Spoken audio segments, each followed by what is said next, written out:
Hey guys, Jessy here. This is Jessyherdollup, where I make videos to show you how to dress your doll up Jessy style. Today we're making a pom-pom heart accessory for an American Girl doll. So if you want to learn how to make a heart pom-pom, be sure to stick around. So what do you need for this project? You'll need some yarn. You'll need a pom-pom maker if you have one. If you don't, that's okay. I have a link in the description on how to make pom-poms with your fingers. You'll need a pair of really sharp scissors, a hot glue gun, and a needle as well. We will begin with our ball of yarn and our pom-pom maker. This pom-pom maker is from the dollar store. If you need a better explanation on how to use it, I will have a link in the description below. But basically you just take your yarn and you wrap it around one side as many times as you can. You want it to be super thick. The thicker it is, the more full and denser your pom-pom will be. So once you have it the desired thickness that you want, you can go ahead and close the pom-pom maker and then grab your scissors and cut off the end of your yarn, and then from there we can start on the other side. So again, you take your yarn and you wrap it around the pom-pom maker just the same as you did the other side. You want to make sure it's the same on both sides. Okay, once you're done with all the wrapping, you can go ahead and take your yarn and cut the end of it off. And then we will close our pom-pom maker and we are ready to take our scissors and cut down the middle. So you just go in between the pom-pom maker with your sharp scissors until it gets all hairy and shaggy. And then the next step is to take a long piece of yarn and you're going to go in between the pom-pom maker and tie it, pull it really tight, tie it one direction, and then turn the pom-pom maker and tie it again. And then I like to tie it just one more time so I'm absolutely sure it doesn't come undone. Then we can go ahead and take our pom-pom maker apart and we will see our pom-pom. So there's one, and then the next thing I like to do is I like to trim the pom-pom. I will put a piece of paper or something underneath it so I can gather up all the scraps without making a mess. When I am done, I can just lift up that piece of paper and toss it into a teacup or the trash can.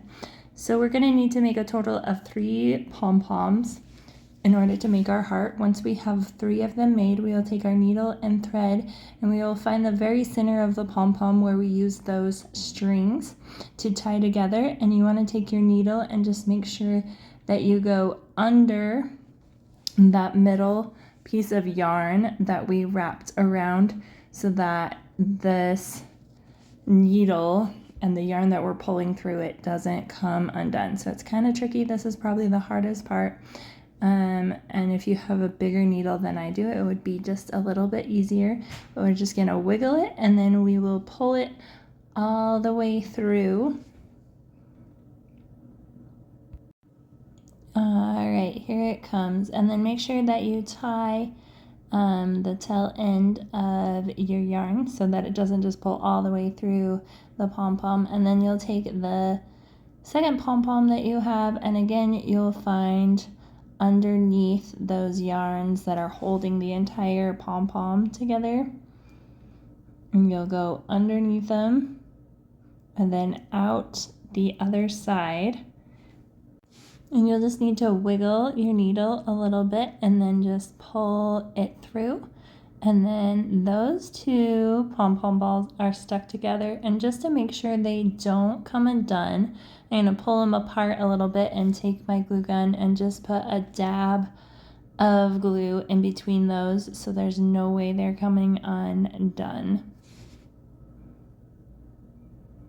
Okay, and then once we have that done, we'll move on to our 3rd pom-pom. Again, we'll pull it through those undersides of the yarn to make sure that everything's stuck together, and then we'll just weave it back through our other pom-poms. Again, wiggle that needle as it comes out, and before you pull everything super tight, again take your glue gun and just put a little bit of glue so that nothing's gonna come undone, and then you can go ahead and pull it super duper tight, and then we'll tie off that tail end of our yarn, and it's starting to look like a heart. With my excess yarn that was on my needle, I'm going to go ahead and cut my needle off, but I'm going to leave that yarn attached just so I have something for the doll to hold on to, or whatever you're going to use this for. You could hang it somewhere, but you could cut that off if you wanted to. So the next thing we're going to do is to trim up our pom-pom and make it actually look like a heart. So we're just going to take our scissors and totally go at it. Remember to put your piece of paper underneath so that you don't make a giant mess. You want to get the top so it has those round heart-like curves, and then you want the bottom to have a point. So yeah, really just take your scissors and go to town with trimming until you are satisfied with what your heart looks like. You can make a whole bunch of these and make like a garland for Valentine's Day. You can make them in different colors. You can make them in different sizes. Just let your creativity be its own creation. I think this one is going to be the perfect size that I could use it as like a throw pillow for an American Girl or like our generation doll. Just put it on a couch and it'll be like this cute Valentine's pillow. So remember, when you're all done making your mess, put your leftovers in your teacup. Alright, I hope that your heart pom-pom turns out. For more videos on pom-poms or crocheting for dolls, please sure to subscribe and click on that notification button so you don't miss a video. Thanks for watching, guys. Bye.